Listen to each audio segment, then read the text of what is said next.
Hello friends, ನಮಸ್ತೆ. ವರಲಕ್ಷ್ಮಿ ಕಿಚನ್ಗೆ ಸ್ವಾಗತ. ಈಗ ನಾನು ಬೂದು ಗುಂಬಳಕಾಯಲ್ಲಿ ಹಾಲು ಸಾರು ಮಾಡ್ತಾ ಇದ್ದೀನಿ. ಹೇಗೆ ಮಾಡೋದು ಅಂತ ನೋಡೋಣ. ಚಿಕ್ಕ ಚಿಕ್ಕದಾಗಿ ಪೀಸ್ ಕಟ್ ಮಾಡಿಕೊಂಡು ತೊಳ್ಕೊಂಡು ಬೇಯಿಸ್ಕೋಬೇಕು. ನೋಡಿ, ಕುಂಬಳಕಾಯಿ ಬೇಯಕ್ಕೆ ಇಟ್ಟಿದ್ದೀನಿ. 1 ಟಮ್ಲರ್ ಅಷ್ಟು ನೀರು ಹಾಕಿ ಈಗ ಇದಕ್ಕೆ ಖಾರ ರುಬ್ಕೋಬೇಕು. ಖಾರ ರುಬ್ಕೊಳ್ಳೋಕ್ಕೆ ಬೇಕಾಗಿರೋವಂಥ ವಸ್ತುಗಳು: ಇಷ್ಟು ತೆಂಗಿನಕಾಯಿ, 1 ಬೆಳ್ಳುಳ್ಳಿ, 1 ಗಡ್ಡೆ, 1 ಸ್ಪೂನಷ್ಟು ಗಸಗಸೆ,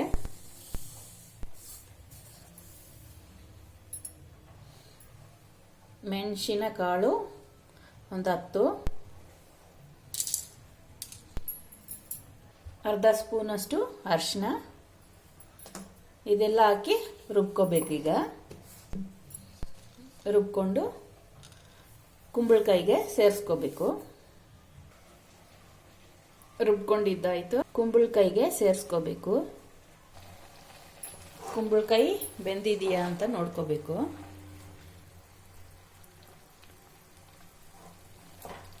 ಬೆಂದಿದೆ. ಈಗ ಮಸಾಲೆ ಸೇರಿಸ್ಕೊಳ್ಳೋಣ. ಇದಕ್ಕೆ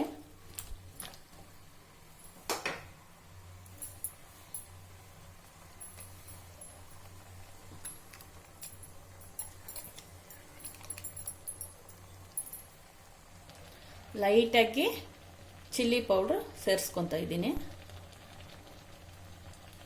1/4 ಸ್ಪೂನಷ್ಟು ರುಚಿಗೆ ತಕ್ಕಷ್ಟು ಉಪ್ಪು. ಈಗ ಮಿಕ್ಸ್ ಮಾಡ್ಕೋಬೇಕು. ಈ ನೀರಿರೋದೆಲ್ಲ ಹಿಂಬ್ರೋಗ್ಬೇಕು. ಇನ್ನೂ ನೀರಿದೆ.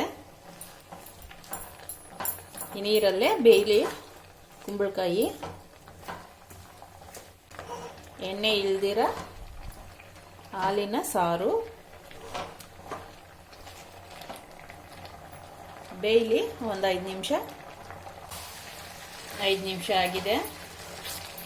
ಈಗ ಕಾಯಿಸ್ಕೊಂಡಿರೋ ಹಾಲು ಸೇರಿಸ್ಕೊಳ್ಳೋಣ.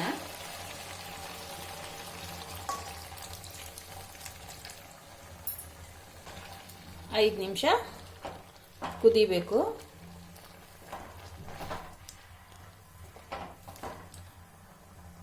ಬೂದು ಕುಂಬಳಕಾಯಿ ಹಾಲು ಹಾಕಿ ಸಾಂಬಾರು ರೆಡಿಯಾಗಿದೆ.